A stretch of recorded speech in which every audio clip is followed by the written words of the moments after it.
Lamentablemente se ha aprovechado este proyecto de ley indebido que surgió en el Congreso de la República para decir que con este nombramiento automático se nombrarían los peores maestros, y eso no es cierto. Converso con Heli Ocaña a esta hora. Él es decano del Colegio de Profesores del Perú en el marco de la celebración por el Día Nacional de los Docentes y Profesores de nuestro país. Qué gusto saludarlo, señor Ocaña. Bienvenido. Buenos días, Manuel. Muchas gracias por esta oportunidad. Un abrazo por su día, ¿ya? Maestros y maestras. Un abrazo por su día. Ahora usted saluda a todos los maestros, por favor, del país. Muchas gracias. Por su intermedio, un saludo cordial y fraterno a todos los maestros del Perú, a los educadores que trabajan en la costa, sierra y selva, en el norte, centro y sur, y en las fronteras y en las zonas más populares del país, y por supuesto también en la sierra andina y la selva peruana. Eso, por ejemplo, que usted acaba de decir, es un tema realmente interesante, ¿no? Porque yo he tenido el privilegio, porque ha sido un privilegio extraordinario, 5 años de mi vida iniciando mi carrera profesional o el oficio, porque yo empecé como oficio, luego se hizo profesión. Entre los años 88 y 93 yo recorrí casi toda la Amazonía, concretamente Loreto, casi todos los ríos. Y una constatación extraordinaria es esta. En el último, por poner, a mí no me gusta esta expresión, pero lo voy a poner para que todos entiendan. En el último rincón de la patria hay un maestro.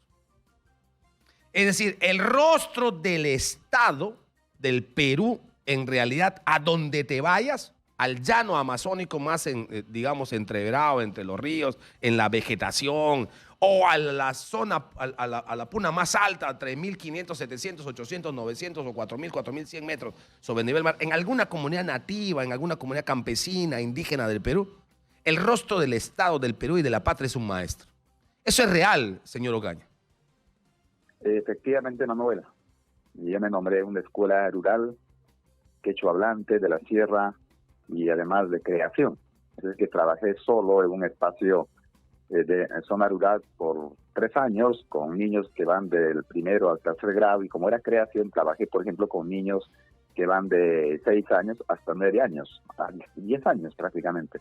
Y esa realidad sigue persistiendo en las zonas urbanas y alejadas, porque muchas veces los padres de familia, por ejemplo, priorizan más en esos lugares la educación del niño y no de la niña, y finalmente también hay resistencias en el trabajo. Y el maestro ahí, Manuel, y el maestro ahí es como una autoridad también, ¿no? Como una referencia, le tienen tanto respeto, cariño, consideración. El maestro participa en las actividades comunales, casi le tienen como una especie de autoridad. Se convoca el agente municipal o el teniente gobernador, o en este caso el jefe de la comunidad nativa o el jefe de la comunidad indígena, porque hay ahí, así es como se manejan en las comunidades indígenas, y hay la asamblea y el maestro, y se escucha la voz del maestro. Y hay ese liderazgo como necesario, indiscutible en el desarrollo, desde pueblitos chiquitos pasando por poblados mayores y distritos en nuestro país, señor Ocaña. Así es la imagen principal de la comunidad. Eres el consejero, eres el que recomiendas, eres el que atestiguas muchos hechos, inclusive levantas actas de los acuerdos, actas de algunas disputas para resolverlas y otras. Y quería comentarte que hace poco estuve en Loreto y encontré un maestro de la zona de frontera con el Perú que vino a colegiarse a nuestro colegio de profesores del Perú. Y él me decía con un síntoma de pena y tristeza que allá en la frontera hay casi un descuido del Estado peruano para atender la demanda de la población, inclusive de los mismos maestros. Y decía él, y se escuchan más y con más potencia, me decía, las emisoras de Ecuador y todo eso, y allá realmente, señor Ocaña, ayúdenos para tener más atención, por favor, allá no tenemos hospitales. Imagínense la esperanza de ese maestro a una institución que a veces no podemos no tenemos forma de atender ni resolver, solamente a opinar de esta manera, ¿no? Entonces, esa necesidad de ese docente está en la frontera con Brasil, está en la frontera del Putumayo, está en la frontera con Colombia. Así es que Manuel, el día de hoy nos permite reflexionar mucho estos temas, y no hay que ir tan lejos también para ver los grandes problemas. ¿Cuál es la situación ahora mismo del magisterio? ¿Cuál es el balance que podemos hacer justo hoy, 6 de julio, Día Nacional del Maestro en nuestro país? Obviamente la profesión docente no es una profesión que al final de tu carrera vas a verte encumbrado social, políticamente. tal vez en tu formación profesional hayas avanzado, obteniendo algunos títulos, algunas medallas, algunos reconocimientos, pero en términos socioeconómicos, por ejemplo, por decir, no tiene el reconocimiento y aún no tiene las prioridades de parte del Estado para ser atendidos, pues como en otras zonas, como en el caso, por lo menos, sin ir muy lejos, solamente Brasil o solamente Colombia. Y si vemos países más lejanos, pues Canadá, por ejemplo, Alemania o Finlandia, donde la profesión docente es realmente bien valorada desde términos sociales, desde términos culturales, desde la formación misma del docente. Pero en el Perú, lamentablemente, la formación docente también es vista como si fuera una profesión de última oportunidad o la última carrera que hay que seleccionar a falta de otras. Y eso pasa también por su descrédito en su mismo proceso de formación en los institutos, en las universidades, y por otro lado también en el momento de buscar una plaza, en el momento del nombramiento, igual hay que hacerle pasar por tantos filtros porque desconfías de su formación y de su calidad profesional. Cierto. Y eso mismo está ocurriendo en estos días, ¿no? En Ventanilla descubrieron personas con título pedagógico trabajando en el sector, y bien, esas cosas median la imagen del docente, o como esta ley. ¿Y usted encuentra una explicación, señor Ocaña, a esto? ¿Qué fue lo que ha ocurrido? Bueno, de hecho hay ahí una viveza de algunos que quieren pasarse maestros sin serlo, ¿no? Presentan títulos y documentos falsos.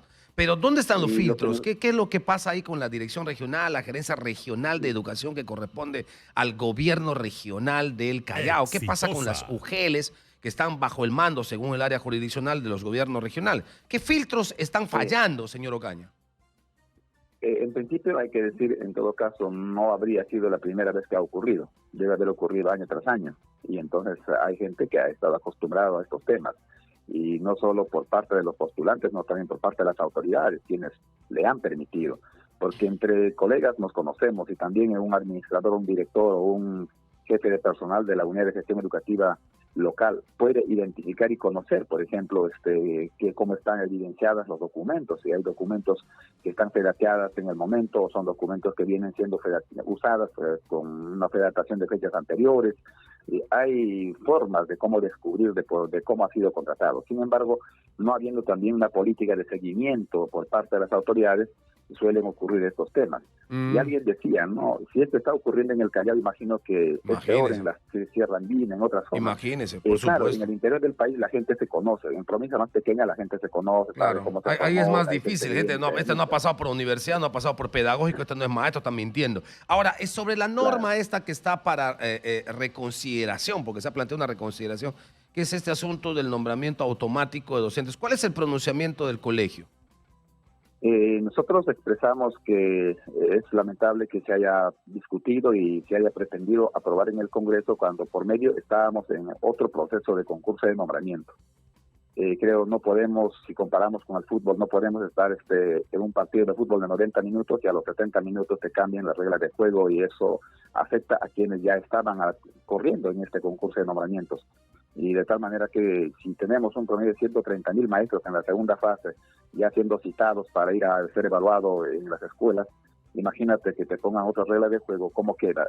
Que ya generas dificultades y problemas. Exitosa. Por tanto, para nosotros es importante que se vuelva a revisar esa norma, o en todo caso que sea discutida, pero una vez concluido este proceso de nombramiento, para que se pueda hacer nombramientos en las plazas que quedan más adelante. Eso podría ser una salida. O sea, sí estaría usted de acuerdo con ese nombramiento automático, pero que termine el proceso de nombramiento convocado por meritocracia que se ha hecho y que además está vigente. Terminado eso, se establece qué plazas son las que quedan y a esas plazas se podrían establecer el nombramiento automático. ¿Eso propone?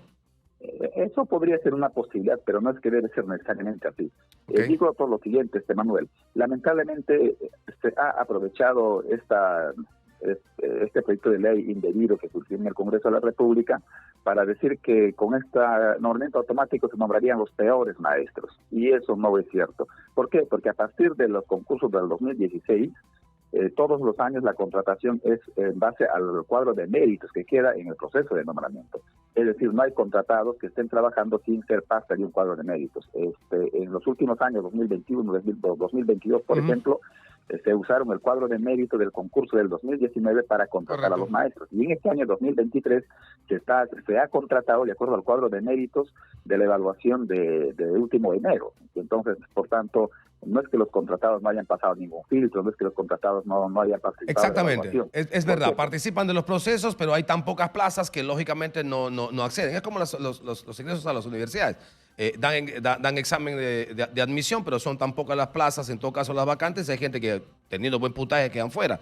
Es en función de esa meritocracia que se puede hacer la evaluación también para el siguiente nombramiento. Ha sido muy gentil, profesor Helio Caña, le reitero mi saludo por el Día del Maestro, le agradezco por habernos declarado como decano del Colegio de Profesores del Perú aquí en Exitosa.